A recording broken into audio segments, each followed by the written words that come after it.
Hi, my name's Alan Dargan, and I work within the marketing department in Terminalfour.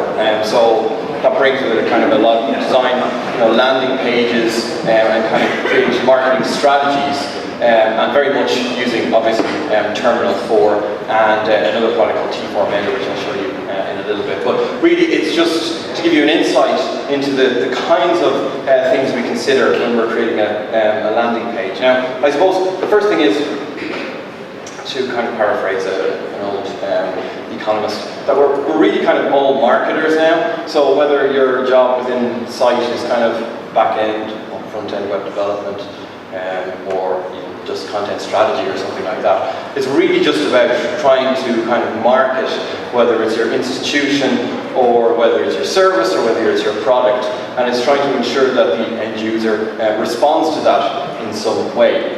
So really, what we're going to take a look at here is just landing page design 101, and really just some of the principles we considered when we were creating our landing page. And as I said, we created within Terminalfour itself. And then we're also going to be looking at T4 Mailer, which is just a mail package that we use, and it's an email management and mail marketing package that we use as well. And then we're going to look at campaign creation and marketing automation, which kind of takes a lot of the heavy lifting out of creating a marketing campaign. So you don't necessarily have to follow up with things. There's a lot of strategies that you can put in place that will ensure that really you can automate it, and people will receive content that's actually relevant to them, because as everybody knows, attention spans really aren't getting any longer these days.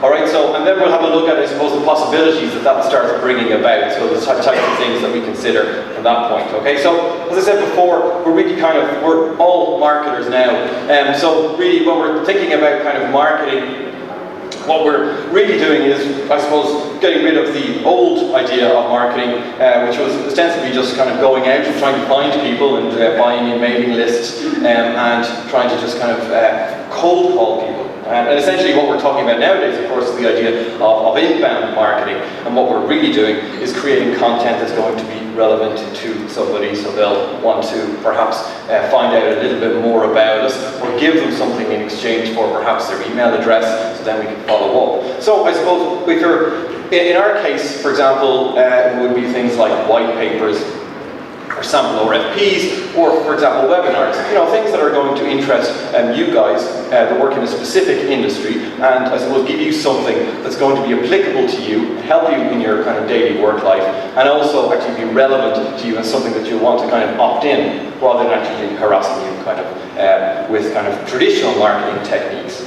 So really what we're doing then, I suppose, is generating content, and whether that's on the blog or whether it's using kind of social, and from that we will be creating things like, for example, landing pages, so letting people know on our blog or through social that, for example, we've got a white paper, we've got a webinar happening next Wednesday, and I suppose the webinar isn't necessarily solely just a sales tool. What it is it's actually just kind of sharing knowledge and sharing something, as I said before, specific to your particular industry and your particular requirements as well. And then from there, we start kind of thinking about, when we've got an email, we've got something within the CRM, and we've got a workflow that we can build around that, marketing automation. And this is very much the same for you guys, I suppose, with whether you're publicizing an open day, or letting people know about new courses, or letting people opt in to download a prospectus or something like that. So really, it's just about trying to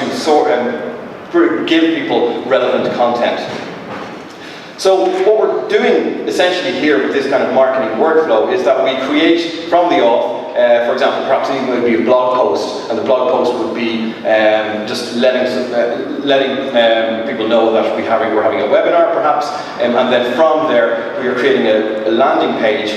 So we send somebody to the landing page, and then we collect email addresses. So this is exactly the same for the workflow that would be applicable to you guys, and then from there we can start automating a marketing strategy, and then from there, of course, it doesn't stop. What we do then is a B test or we just iterate. Okay, so what works, what didn't work, and of course what we're doing is just kind of getting all of that data together, seeing exactly what's working. Are people getting stuck? And the guys from Renke talked earlier about, you know, things like, for example, in your analytics, are people getting stuck on a form? Are people dropping off on the form? Is the image size too large? Is the page load too long? All of those different things. So really, it's just a matter of iteration. It's not necessarily done when the landing page is released. We can just start thinking about exactly how to improve all of the time. And some of that is just through A/B testing, variant testing. So, you know, you might change the image, or you might change the headline or something like that. I'll come back to that in a bit. So really, all of the effort is concentrated in the first part. So when we're creating the original landing page, for instance, that's really where all the work is, because we're, you know, we've perhaps got a myself or a web developer, and we just create a first page, but from there it's reusable, and every element of this is reusable as well, as I'll show you too. So all the effort is concentrated in the first, and then from that point on we can just start reusing modules. So when we're talking about landing pages, I talked a little bit about it earlier. Really, what we're trying to do is just think about what type of landing page we're creating. So we've got two distinct different types of landing pages. We've got the click-through, and we've got the lead generation.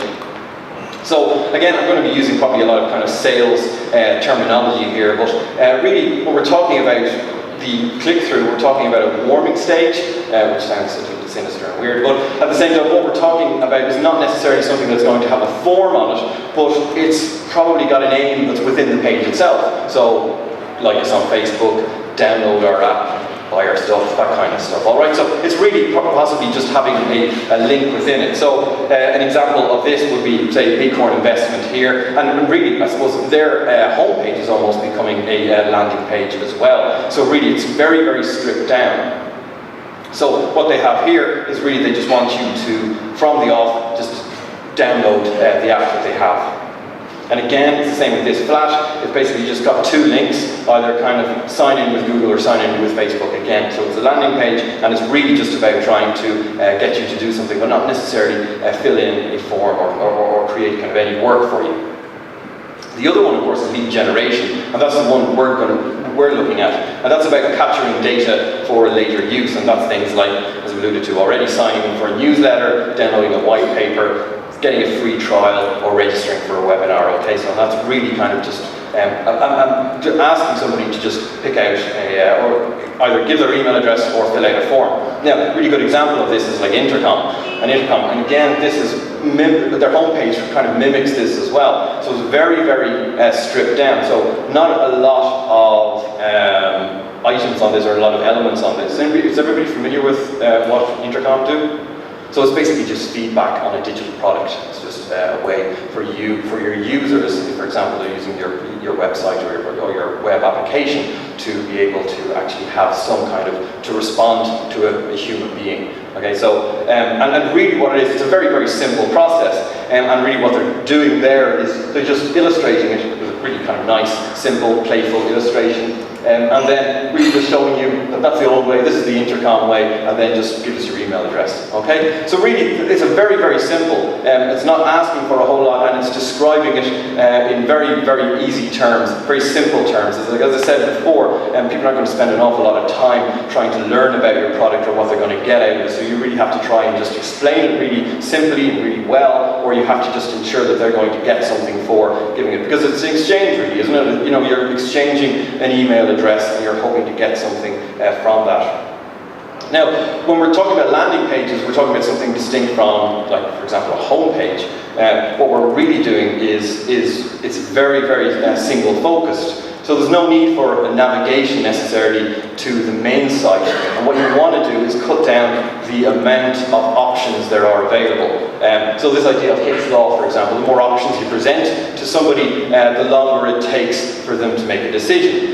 So really what you want to do is, just particularly with a landing page, is that you want to ensure that they're going to spend as little amount of time trying to figure out exactly what your site does or what they need to do. So for example, if you just want want them to fill out a form because they're interested in downloading your white paper, you need to present that as easily and as clearly as possible without actually starting putting out lots of different navigation items to other parts of your site, like about us or contact or meet the team or that kind of thing. All right, so really what it is just very, very singularly focused. So what you've got in mind here is one single particular outcome. So every single element on the page needs to be pointing in the right direction. So you have to be very, very clear in intent. So every element has to be mindful of that outcome. So whether it's the headline, whether it's the image, whether it's the video, whether it's the copy, or any of those types of things, they're really all just pointing in the same direction. It's the idea of kind of content strategy, really, and it's just very, very singularly focused. Just ensure that every single element on the page is working towards that outcome, and it's actually doing it well. So again, they're the types of things you probably have on your landing page, or the type of outcomes you want. So you can't always assume you know where the users have come from either. Okay, so if you sent out a mail newsletter with a link to the landing page, you can't always assume that they perhaps haven't found it from another way, so don't make any assumptions in terms of the copy. So really what you want to do is just ensure that you've got a clear focus on the page, and that the page can stand alone and it's not necessarily dependent on you coming from the newsletter or coming from the blog post or anything like that. But what you want to do is, of course, is ensure that your blog post and the copy on your blog post and the copy on your landing page kind of match up, so there isn't kind of a disjoint there between, so there should be a certain fluidity from one to the other. So it's also worth ensuring, as I said before there, is just that your primary sources and the messaging between your primary source and your landing page are exactly the same. So this is an example of a landing page, and this is kind of typical of the type of thing you see. So what we have is we've got a large headline up at the top there, we've got a very, very clear form over there on the right, and then we've got a subheader, and then we've got some bullet points. And really what we've got there is a clarity of purpose. So the purpose of the headline there is to let somebody know, or let the visitor know exactly what they're going to get for filling out the form. The imagery can then try and reinforce that message. And then of course if they're interested enough, they'll start reading the subheader and then the bullet points. What you don't necessarily want to have is a large paragraph telling them exactly how great this is and all that kind of stuff. You really want to ensure that the user probably are going to only fill out your form if it's relevant to them and if it's useful to them as well. So all of the items here are basically just reinforcing the message. We've got a clear statement of intent and ROI, and then we've got a CTA or call to action heading up there in the form. So download the white paper, I know exactly what I want. And then I've got to see, even a very simple thing, you see that arrow that's pointing to the text boxes there, that's a directional cue. So that's easy enough for somebody is in no doubt, even if they decide to just kind of scan all of the other copy and ignore it entirely, at least then they know exactly what the outcome is, what they should accomplish on the page, is basically just filling out the form. And of course then we've got the clear CTA as well on the button. Okay, so the button there has got me sending the white paper, and again it's reinforcing the message there. What we've also got, and I think the guys from Roundhouse also alluded to that, is just the idea of minimal form elements. So really what you want to try and do is just reduce the amount of what's known as perceived friction.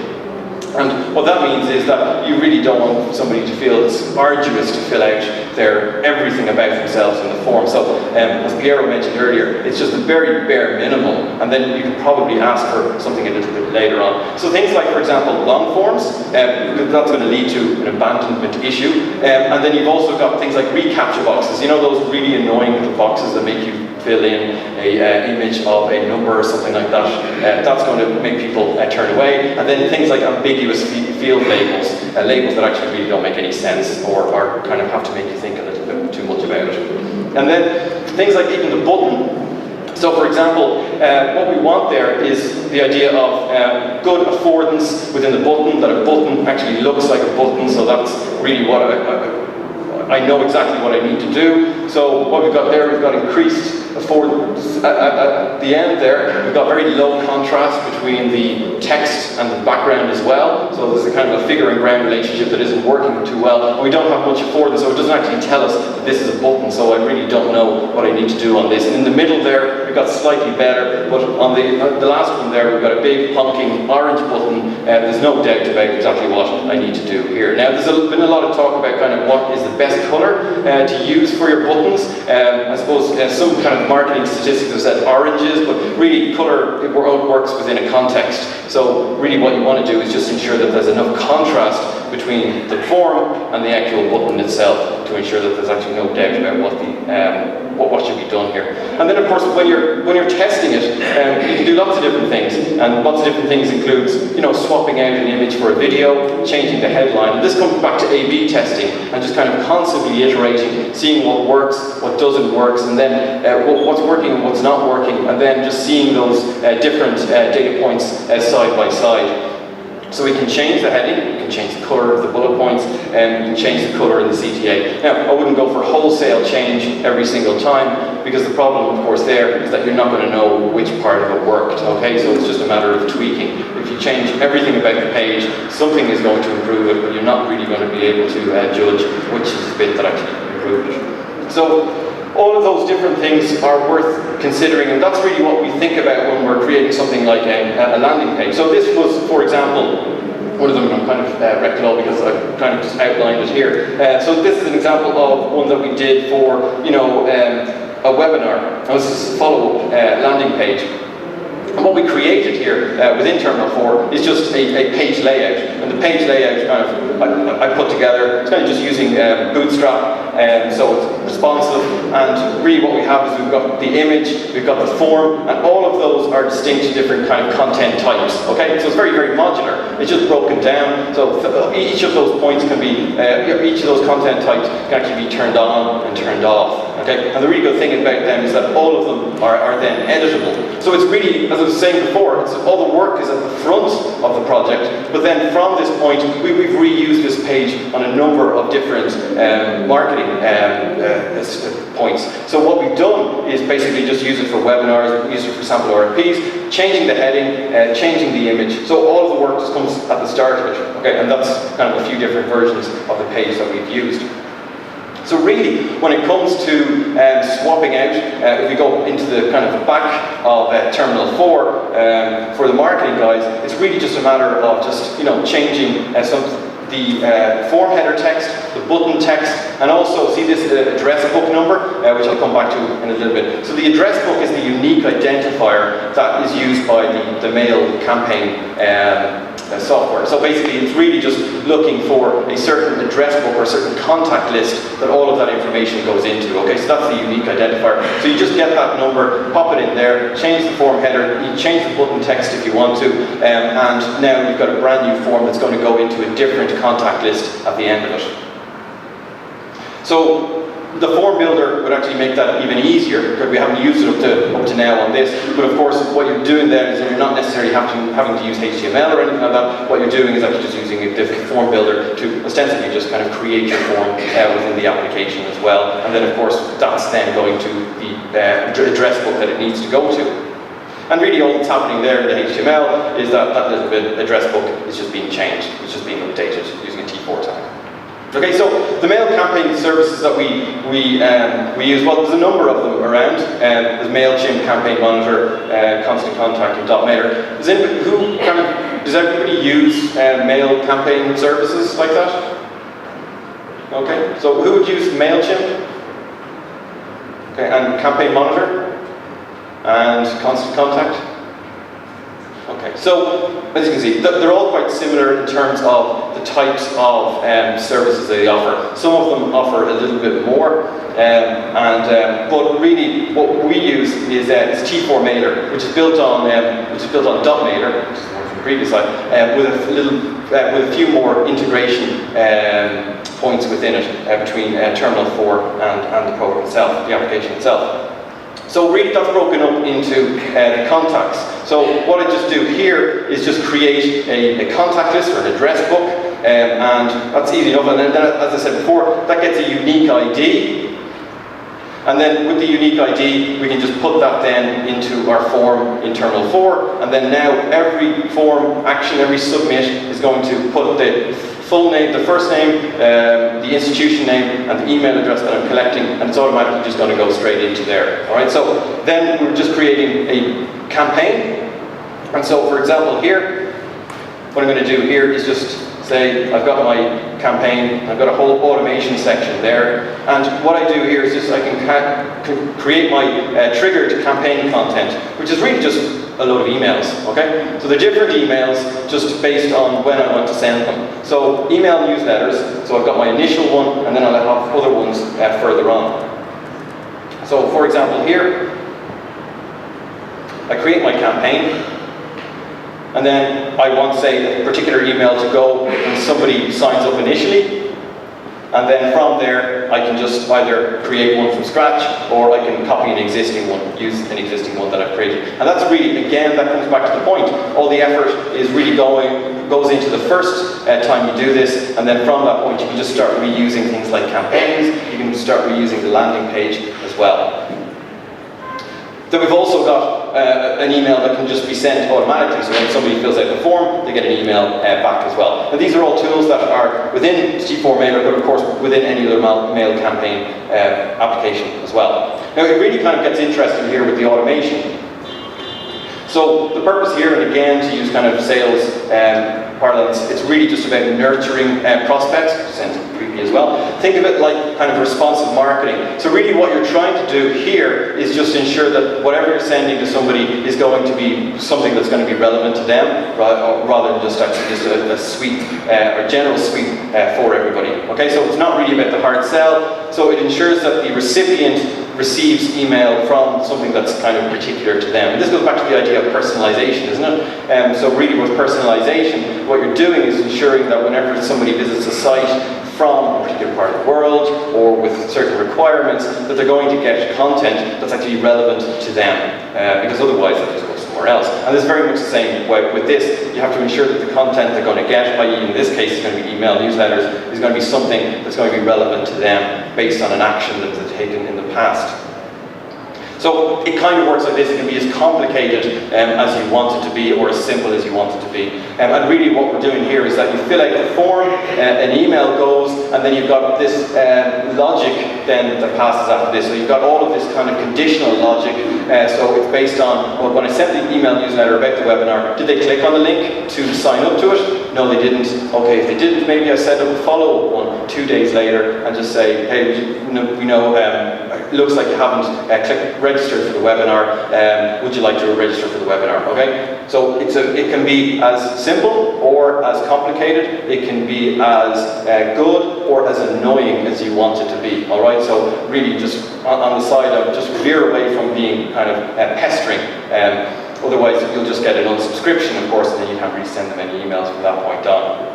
So really, we've got this logic that just extends to every part or every touch point from that point on, and it's really just done automatically. It's through automation. You don't have to worry about it. We just build the logic the first time around. And again, this is all reusable. So you're creating a logic program the first time, and then from that point, you can just start reusing it over and over again, just based on different types of variables along the way.